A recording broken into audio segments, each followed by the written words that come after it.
네, 안녕하세요. 이영주입니다. 야, 벌써 주말이네요.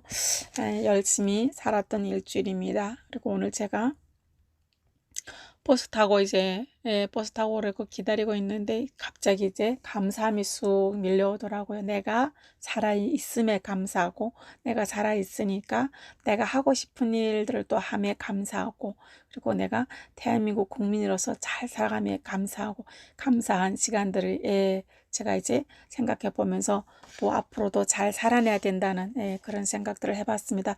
또 일주일 동안 제가 또 많이 다운되기도 했었거든요. 또 이제 밤에 하는 일이라. 근데 금방 또 회복돼야죠. 이제 힘들다고 죽치고 앉아있을 시간은 저에게 없다고 저는 생각을 합니다. 어, 신의주에서 받았던 충격들이란 제목으로 오늘은 읽어드리겠습니다. 어, 신의주 단련대에서 40일 정도 어, 동강냉이 120알 하루 360알로 이제 버텼는데 40일쯤 되니까 고향에서 나를 호송할 담당 보안원이 왔다. 중국 공안에 잡힌 것은 2달하고 좀 더 됐지만 이제 북한에서 이제 보위부와 단련대를 이제 거쳐서 오다 보니 이제 반년이 좀 훨씬 넘었다. 반년 만에 다시 만날 부모 형제들 생각하니 반갑기도 하고 또 슬프기도 하고 또 무섭기도 했다. 내 아버지 어머니 입장에선 볼 땐 미우나 고우나 내 새끼인데 또 피를 나는 형제는 좀 다른 것 같았다. 그들이 느끼는 감정은 창피였을 것이다. 특히 첫 번째로 북송되었을 때 남동생은 나 때문에 북한에 조선노동당 입당 못한다고 성질 쓰고 난리였다. 나보고 능력이 안 돼서 잡힐 거면 아예 중국에 가지 말라고 한다. 그때 나는 또 이렇게 쏘아붙였다. 너도 한 가정이 가장이고 새끼 아빠잖아. 그럼 내가 딸이 있는 중국으로 가려는데 누나를 이해해줘야지. 누가 이해해주니? 그렇게 동생을 구박했는데 탈북해서 반년 좀 넘게 다시 두 번째 북송을 이제 당하니 나도 내 형제를 보면 할 말이 없을 것 같았다. 물론 나한테 그렇게 투정질하고 나보고 뭐라 한 동생은 잘못이 아니지만 정말 그 나이 되도록 흰밥 한번 배부르게 또 돼지고기 한번 배 터지게 먹어보지 못하고 살면서도 그 나라를 버리지 못하고 그 나라를 떠나지 못하니 참 아이러니하다. 나는 오히려 그렇게 사는 내 부모와 내 형제들이 불쌍해서 죽을 것만 같았다. 어떻게 태어나서 죽을 때까지 진짜 허구한 날 흰밥도 아니고 강냉이 밥에 목숨을 걸고 살아야 하는지 너무너무 짠하고 안타깝다. 노란 강냉이 밥도 농사가 잘 되어야 1년 내내 배걸지 않고 먹을 수 있다. 하늘이 비를 많이 내리고 우박을 주면 곡식들은 하나도 건지지 못하고 1년 동안 배를 골아야 하는 그런 인생들이다.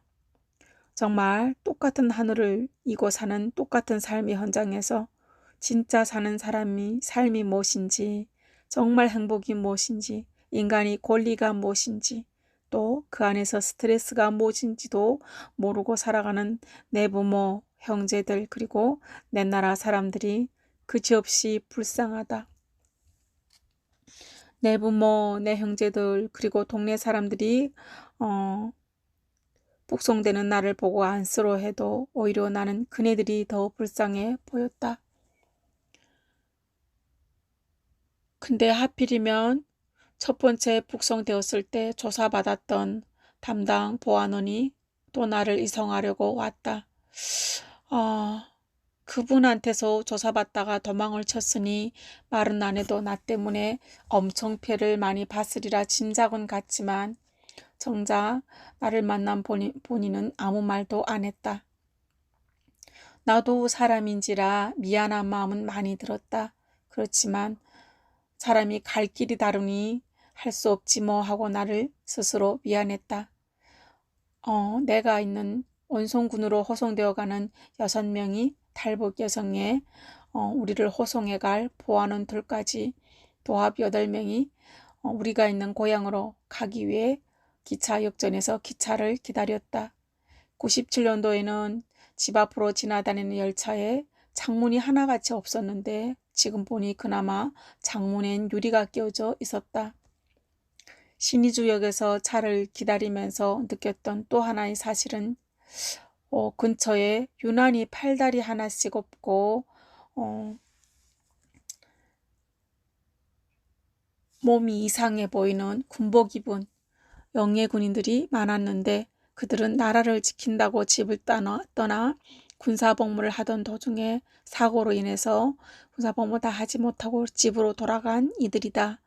대한민국에 와서 본 것처럼 군복무 중에 지뢰를 밟아서 혹은 북한의 연풍도에 포격을 가해서 순직하거나 팔다리가 떨어져 나간 것은 아니다. 그들은 북한 당에서 하라고 하는 건설 현장마다 상시적으로 투입되는 인원들로서 다리를 건설하고 또 건설 도중에 다리에서 떨어지고 정말 최악이 불비한 설비를 가지고 탄을 캐고 갱도를 만들고 아파트를 짓다가 불구된 이들이다. 북한 노동당이 북한 군부대가 만들어낸 불쌍한 이들이기도 하다. 내가 90년대 초반에 평양 통일거리에서 20층 아파트를 건설할 때 맞은편에 있던 공병국 사단 군인들이 무더기로 죽은 일이 있다. 겨울에 기초를 다지고 아파트를 건설하던 것이 봄과 함께 해동이 되면서 그 안에 부실하게 지어진 20층짜리 건물이 허물어지는 데는 단 10분도 걸리지 않았다. 밤도 아니요 낮에 공사 현장에 몸담그고 있던 군인들과 지하에 있던 공사지부 사람들이 모두 매몰되는 끔찍한 대형 사고였다.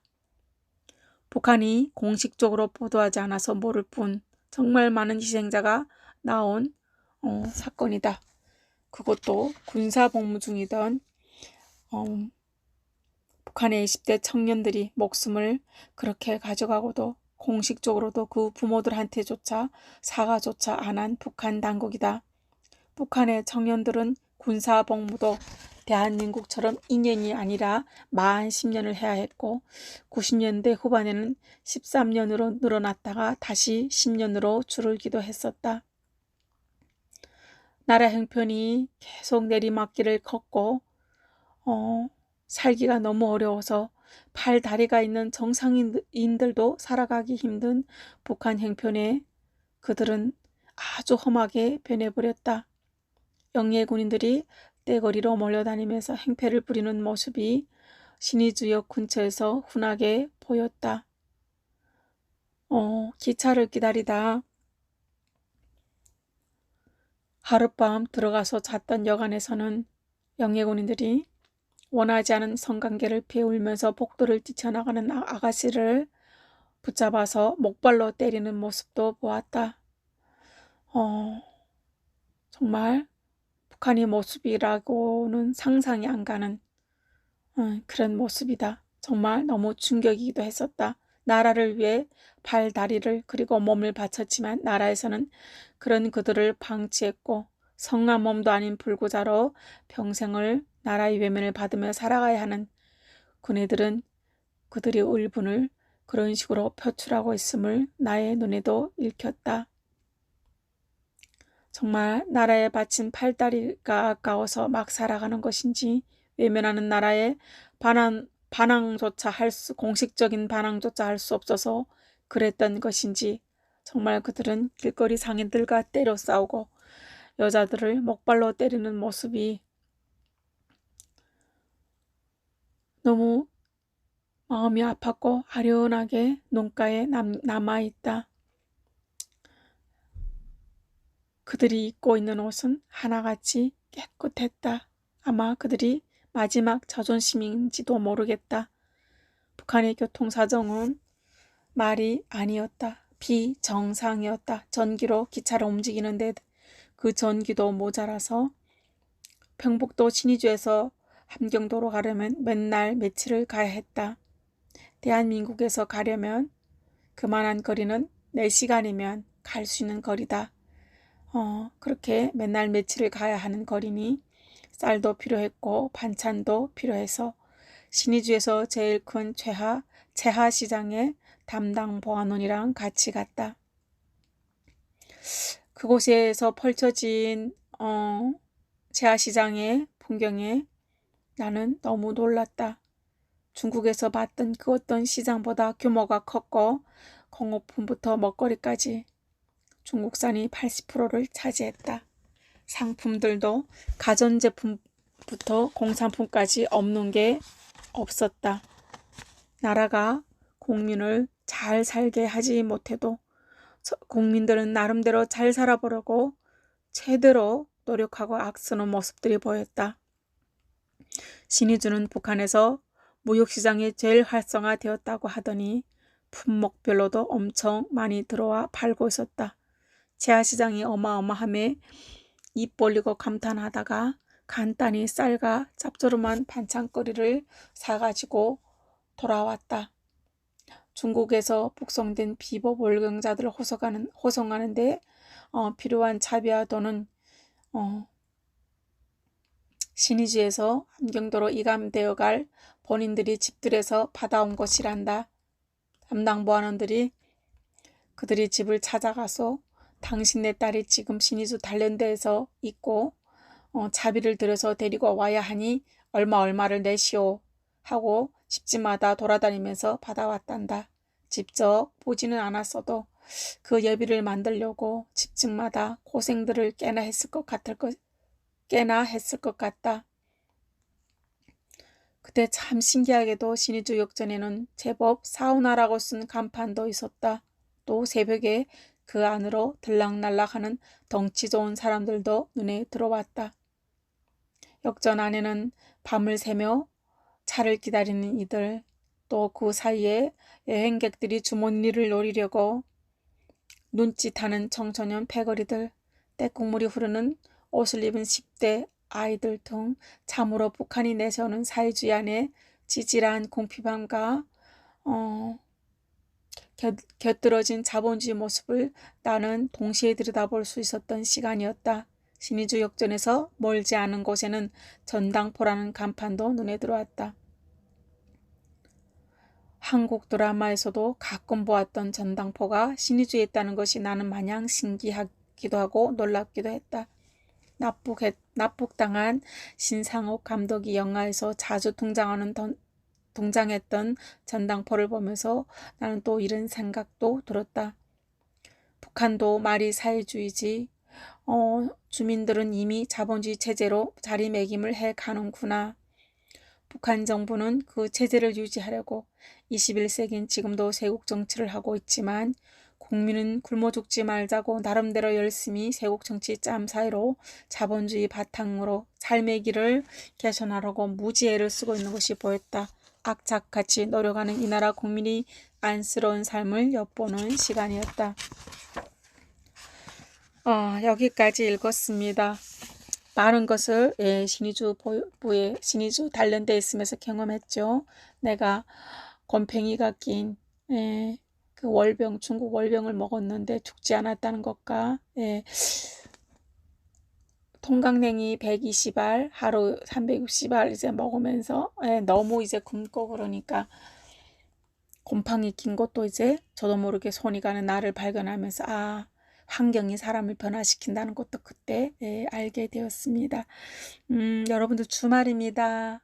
가족들과 이제 즐거운 식사들, 맛있는 음식들 또 드시면서 식사들 잘 하시고 건강에 유의하셨으면 좋겠습니다. 날씨가 많이 차지긴 했더라고요. 근데 코로나도 그렇고 잠시 주춤하는 또 우리 나라 이제 경제도 그렇고 희망을 가진 이들에게는 반드시 좋은 결과가 있을 거란 생각을 해봅니다. 그리고 물론 이제 TV에서도 광고하고 아파도 경비실에서 자주 광고하지만 코로나는 이제 항상 주의해야 될 것 같습니다. 안전에 항상 유의하시고 행복한 주말을 보내셨으면 좋겠습니다. 감사합니다. 안녕히 계십시오. 이영주였습니다.